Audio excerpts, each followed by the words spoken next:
अस्सलाम वालेकुम स्टूडेंट्स।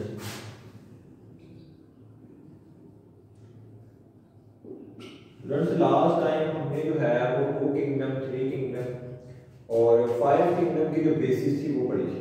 ठीक है, आज जो है वो हम 5 किंगडम क्लासिफिकेशन पढ़ेंगे थर्ड चैप्टर में। 5 किंगडम क्लासिफिकेशन।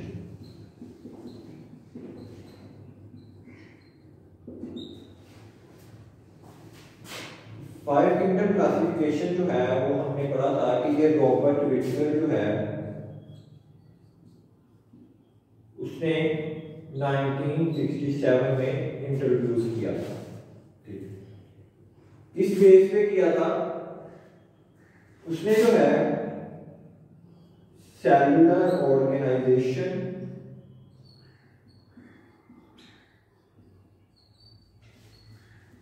यानी कि सेल जो है वो किस टाइप के सेल होते हैं। ठीक है, वो सेलुलर ऑर्गेनाइजेशन में जो है वो आ जाता है prokaryotic cells, unicellular eukaryotic cell और मल्टीसेलुलर यूकैरियोटिक सेल। अब आपको जो है वो 5 किंगडम समझने के लिए प्रोकैरियोट के बारे में अच्छी तरह पता होना चाहिए, उसके बाद यूनिसेलुलर यूकैरियोट्स के बारे में पता होना चाहिए, सिंपल मल्टीसेलुलर यूकैरियोट्स के बारे में पता होना चाहिए और साथ जो है वो आपको मल्टीसेलुलर यूकैरियोट्स का भी पता होना चाहिए। अब इसमें एक जो बेसिकली सेलुलर ऑर्गेनाइजेशन है, ठीक है, उसमें क्या है? प्रोकैरियोटिक सेल्स, उसके बाद यूनिसेलुलर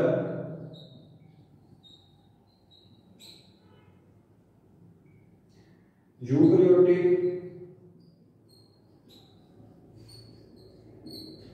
और उसके बाद जो है वो मल्टीसेलुलर यूकैरियोटिक। ठीक है, यानी कि प्रोकैरियोटिक यूनि का मतलब होता है एक सेल वाले यूकैरियोट्स, मल्टीसेलुलर यूकैरियोट्स का मतलब है कि इसमें बहुत ज्यादा सेल्स पाए जाते हैं। अब प्रोकैरियोट का क्या मतलब है? प्रोकैरियोट का मतलब वो सेल जिनमें न्यूक्लियस प्रोमिनेंट नहीं होता। यूकैरियोट्स वो सेल होते हैं जिनमें न्यूक्लियस जो है वो प्रोमिनेंट होता है। ठीक है, अब इस बात को अच्छी तरह अंडरस्टैंड करना आपके लिए जरूरी है ताकि आपको 5 किंगडम जो है वो अच्छी तरह समझ आ सके। ठीक है, अब दूसरी पहली बेस उसने ली सेलुलर ऑर्गेनाइजेशन, दूसरी बेस उसने ली मोड ऑफ न्यूट्रिशन।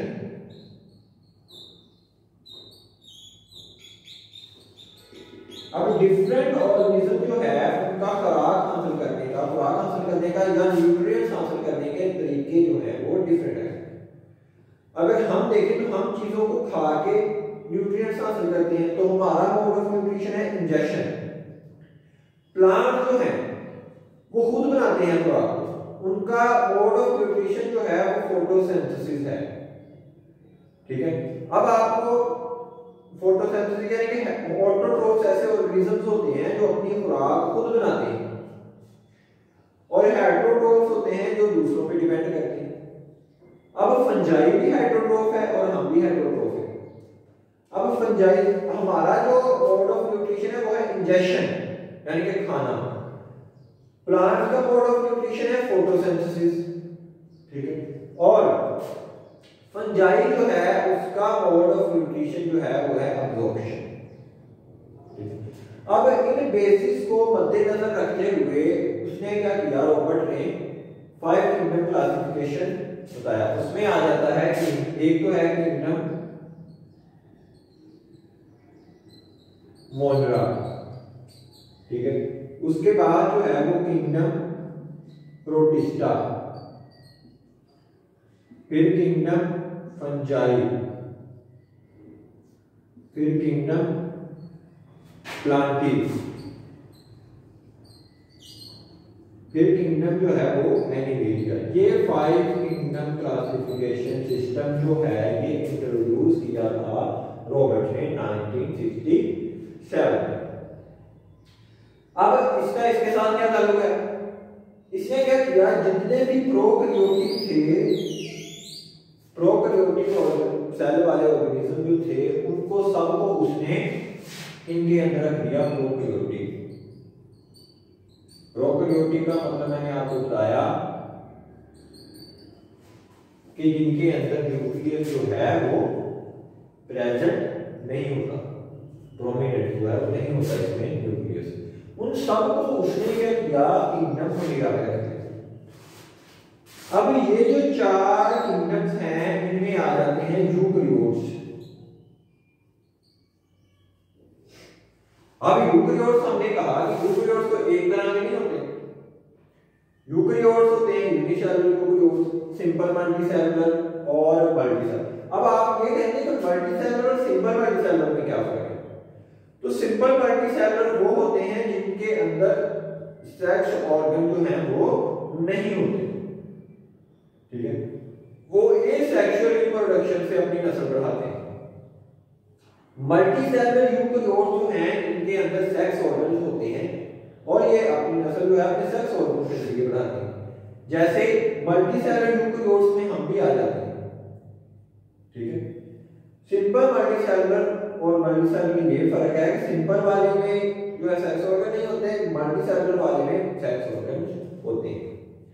अब उसने क्या किया, जो यूनिसेलुलर यूकैरियोट्स थे, यूनिसेलुलर और सिंपल मल्टीसेलुलर यूकैरियोट्स जो थे उनको उसने किंगडम प्रोटिस्टा में रख दिया। यूनिसेलुलर और सिंपल मल्टीसेलुलर,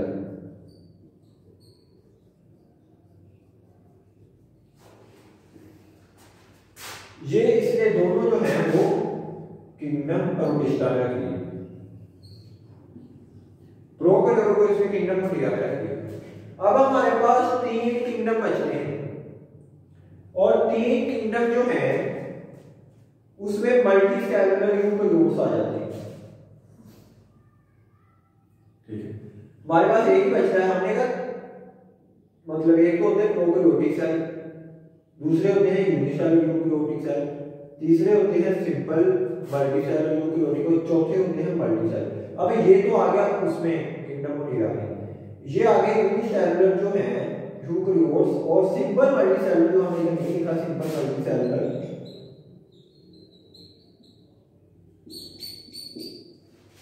अब ये जो सिंपल मल्टीसेलुलर और यूनिसेलुलर यूकैरियोट्स हैं वो किंगडम प्रोटिस्टा में आ गए। अब बाकी हमारे पास बचते हैं मल्टीसेलुलर यूकैरियोट्स। मल्टीसेलुलर यूकैरियोट्स को हम जो है वो इस किंगडम तीनों में रखते हैं, लेकिन हमें कैसे पता इसमें कौन से रखने हैं, इसमें कौन से रखने हैं, इसमें कौन से रखने हैं? यहाँ पे हम जो है वो मोड ऑफ न्यूट्रिशन देखते हैं। अब मोड ऑफ न्यूट्रिशन मैंने कहा फंजाई जो है वो अब्जॉर्प्शन करती है, अपनी खुराक जो है वो अब्जॉर्ब करके हासिल करती है, ठीक है। तो जो अपनी खुराक अब्जॉर्ब करते हैं उनको उसने इधर रख दिया, ठीक है। अब्जॉर्प्शन वाले मल्टीसेलुलर, यानी कि जो खुराक को डिकम्पोजर्स हैं, मल्टीसेलुलर डिकम्पोजर इधर रख दिए। अब प्लांट जो है वो है तो यूकैरियोटिक, मल्टीसेलुलर यूकैरियोटिक, लेकिन ये फोटोसिंथेसिस करते हैं, इनको उसने इधर रख दिया, ठीक है, इधर अब्जॉर्प्शन।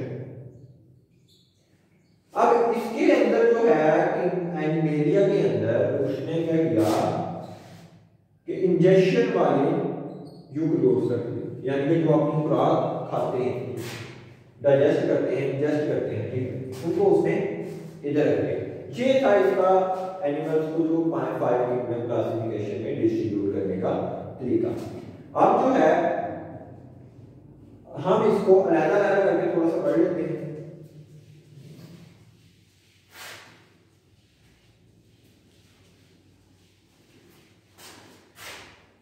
हम पहले पढ़ लेते हैं किंगडम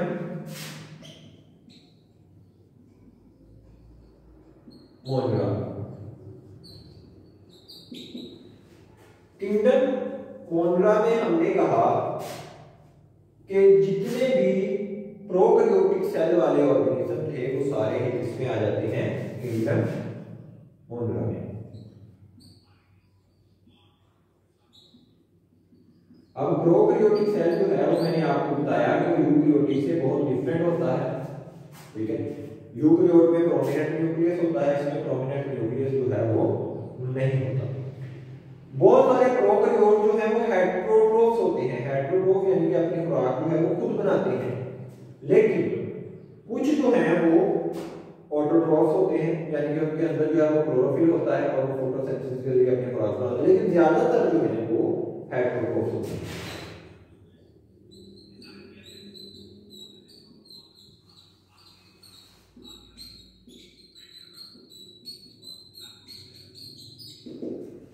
ठीक है, ज्यादातर हेटेरोट्रोफ्स, लेकिन कुछ जो है वो ऑटोट्रोफ्स भी होते हैं, ठीक है।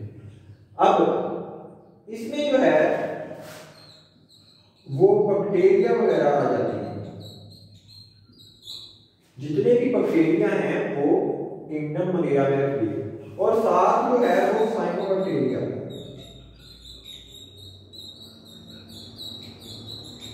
अब साइनोबैक्टीरिया जो है इसको हम ग्रीन एल्गी कहते हैं। आपने वो देखा होगा कि किसी मतलब नहर के किनारे, ठीक है, या किसी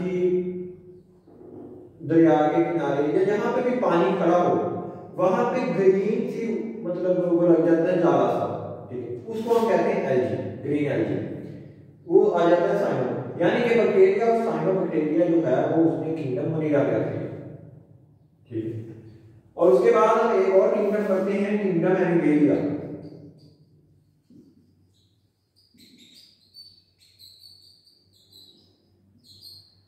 अब किंगडम एनिमेलिया में जो है वो हेटेरोट्रोफ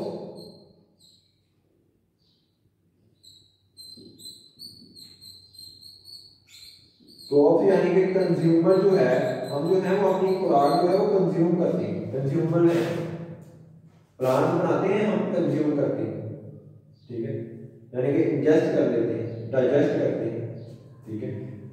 तो इसमें जितने भी मल्टी सेलुलर एनिमल्स थे, हेटेरोट्रोफ थे, कंज्यूमर्स थे, वो सारे ही उसने क्या किया, किंगडम एनिमेलिया में रख दिया, ठीक है।